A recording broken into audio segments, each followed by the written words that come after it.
এই জন্য আমরা সবসময় বিএনপির বিচ্যুতিতে, বিএনপি যতটা না ক্ষতিগ্রস্ত হয়েছে আমরা তার চেয়ে বেশি ক্ষতিগ্রস্ত হই। বিএনপির ভুল সিদ্ধান্তের সাফার যতটা না বিএনপিকে করতে হয় তার চেয়ে বেশি সাফার করি আমরা। এই জন্য বিএনপির প্রত্যেকটা ভুল আমাদেরকে প্রচন্ডভাবে কষ্ট দেয়। বিএনপি যখন 96 সালে এই তত্ত্বাবধায়ক সরকার বুঝে না, তত্ত্বাবধায়ক সরকার আসমান থেকে পড়েছে বা কোথাও এই জাতীয় যখন কথাবার্তা বলতো, তখন আমরা দেখতেছিলাম যে বিএনপি একটা পতনের দিকে ধাবিত হচ্ছে। বিএনপিকে সেই বিষয়টা কষ্ট দেয়নি, আমাদেরকে কষ্ট দিয়েছে। আবার 2006 সাল যখন সামনে আসলো, আবার যখন বিএনপিকে হাসানকে তত্ত্বাবধায়ক সরকারের প্রধান করার জন্য সংবিধানকে পরিবর্তন করার, সংবিধানে সংশোধনে আনার নানা ধরনের আয়োজন করতেছিল। নির্বাচন কমিশনে এম এ আজিজের কথা আপনাদের মনে থাকার কথা, এম এ আজিজের বিরুদ্ধে আন্দোলন হয়, এম এ আজিজকে পরিবর্তন করে আরেকজনকে দেয়, মাহফুজুর রহমান নাকে, তাকে পরিবর্তন করে আরেকজনকে দেয়। আর বিএনপির নেতৃবৃন্দ মিডিয়ার সামনে এসে বিরোধী দলের আন্দোলনকে নিয়ে তামাশা করে, উপহাস করে।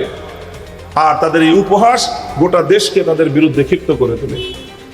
এই করতে করতে শেষ পর্যন্ত 2006 সালে বিএনপি কে এম হাসান মার্কা, এম এ আজিজ মার্কা নির্বাচন করতে গিয়ে যেই খাদে পড়লো, সেই খাত থেকে বিএনপির নেতারা তো আওয়ামী লীগের সাথে তলে তলে আন্ডারস্ট্যান্ডিং করে তাদের ব্যবসা বাণিজ্য, তাদের নিরাপত্তা সব কিছু নিয়ে তারা তো 20 বছর খুব খারাপ ছিল না।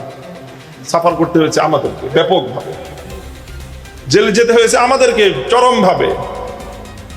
বিএনপি ভুল করে, সাফার করি আমরা, কারণ আমরা আমাদের স্টেকটাকে, আমাদের নেতৃত্বটাকে বিএনপির হাতে দিয়ে রেখেছিলাম। এবার আমরা যে কথা বলতে চাচ্ছি সেটা হলো এই যে এখন বাংলাদেশ 24 পরবর্তী সময়ে আমার বাংলাদেশ যেটা বলছে, বিএনপি তোমরা চোখ তুলে তাকিয়ে দেখো, কান খাড়া করে শুনে রাখো, আগামীর দিনে তোমাদের ভুলে আমরা আর সাফার করব না, আমরা বিকল্প পথ খুঁজে নিচ্ছি।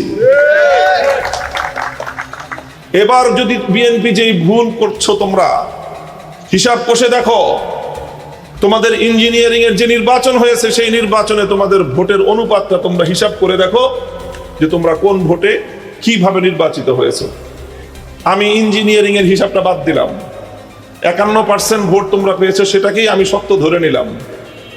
এই 51% ভোটের মধ্যে তোমরা যেই ভোট দিয়ে, যেই জনগণকে দিয়ে বিগত 50 বছর রাজনীতি করেছো, সেই ভোটার তোমাদেরকে কত পার্সেন্ট ভোট দিয়েছে সেটা হিসাব করো, এবং সেই ভোটার কত পার্সেন্ট তোমাদের বিপক্ষে অবস্থান নিয়েছে সেই হিসাবটা তোমরা করো।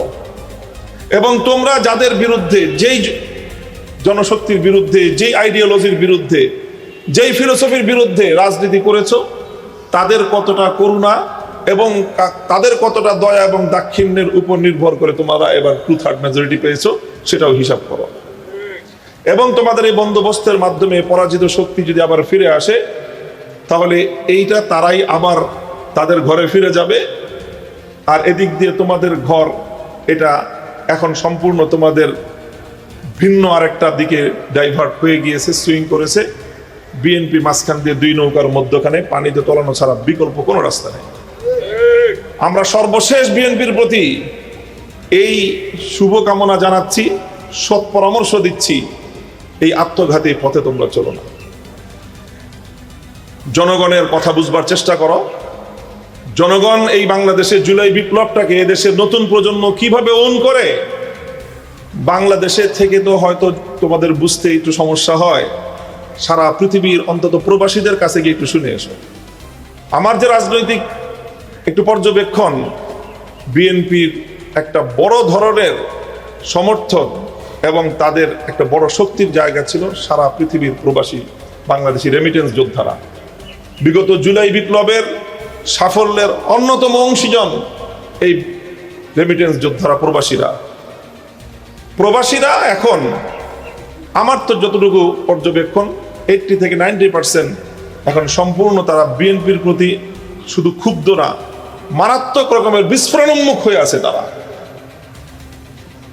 এই টোটাল যে ইয়াং জেনারেশন, নতুন জেনজি প্রজন্ম এবং নতুন যারা এবছর ভোট দিয়েছে 35 বছরের মানে কম যাদের বয়স, এই টোটাল এই প্রজন্মটাই বিএনপি থেকে মুখ ফিরিয়ে নিচ্ছে। বিএনপির ভুল রাজনীতির কারণে। কথা দীর্ঘায়িত করছি না, আমি আমার কথার কনক্লুশনের দিকে চলে যাচ্ছি। শুধুই একটা কথাই বলি, এই কথার তো এখনো পর্যন্ত সাংবিধানিক কোনো ব্যাখ্যাও আসে নাই এবং জাতীয় সংসদেও এখনো পর্যন্ত সরকার তরফ থেকে কোনো ব্যাখ্যা দেওয়া হয় নাই। এই যে আজকে গণভোটকে যে সংবিধান বিরোধী বলছেন আপনারা, গণভোটকে সংবিধান বিরোধী বলতে বলতে মুখে ফেনা তুলছেন।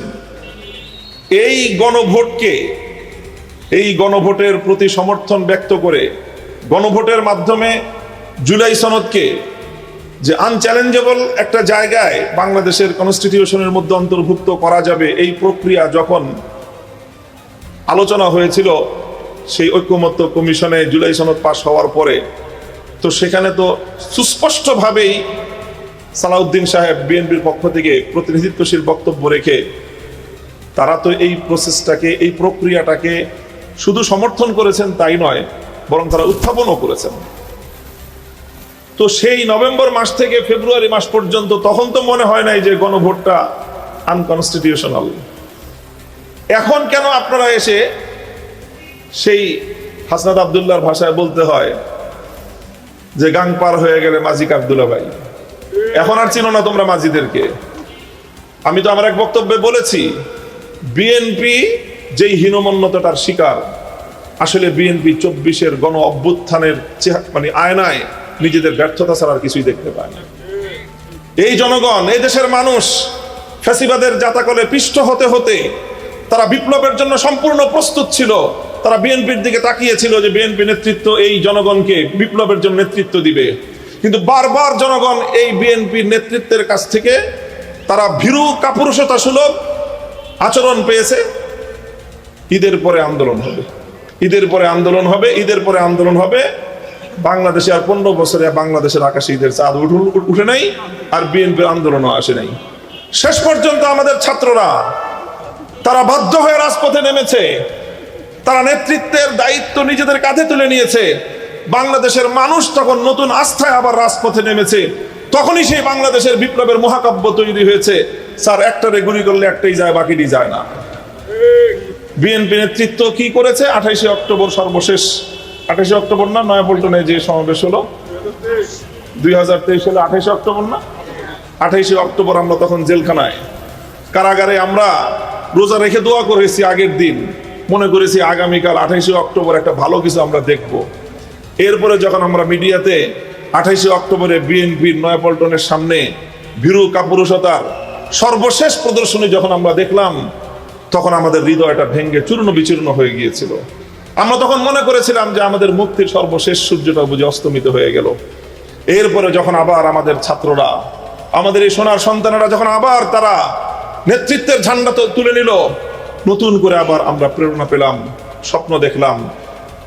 বিএনপি শুধুমাত্র 5ই আগস্ট 2024 সাল একদিনের জন্য, শুধুমাত্র জাস্ট একদিনের জন্য জুলাই বিপ্লবকে অন করেছে। সেদিনের বক্তব্য শুনেন রুহুল কবির রিজভী সাহেবের, সেদিনের বক্তব্য শুনেন বিএনপির অন্যান্য নেতাদের,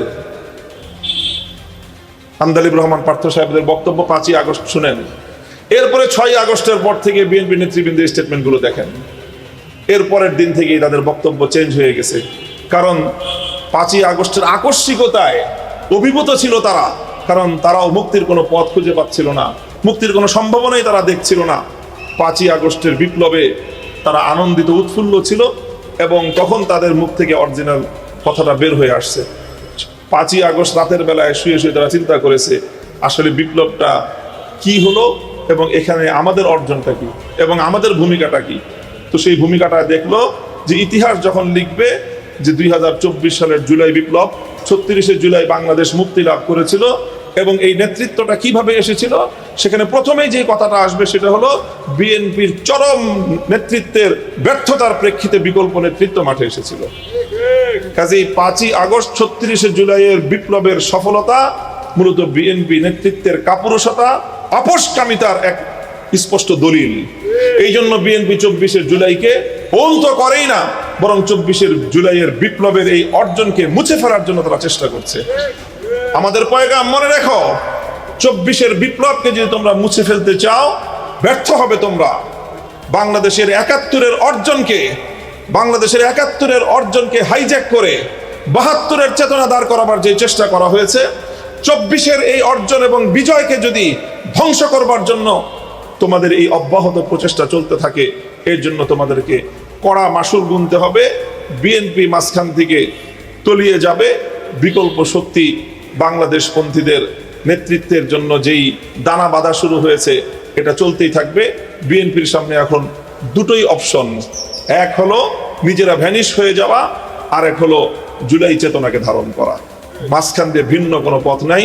আমাদের শুভকামনা থাকবে, সৎ পরামর্শ থাকবে, নিজেদের অস্তিত্ব বিলীন করার এই পথের বিপজ্জনক আত্মঘাতী পথে তোমরা হেঁটো না, তোমরা আসো, জুলাইয়ের চেতনাকে ধারণ করো এবং গণভোটের রায় কার্যকর করার মধ্য দিয়ে জুলাই বিপ্লবকে সত্যিকার অর্থে যেই শ্রদ্ধা সম্মান প্রদর্শন করা দরকার সেটা করো। সেটাই তোমাদেরকে ইতিহাসে তোমাদেরকে স্মরণীয় করে রাখবে।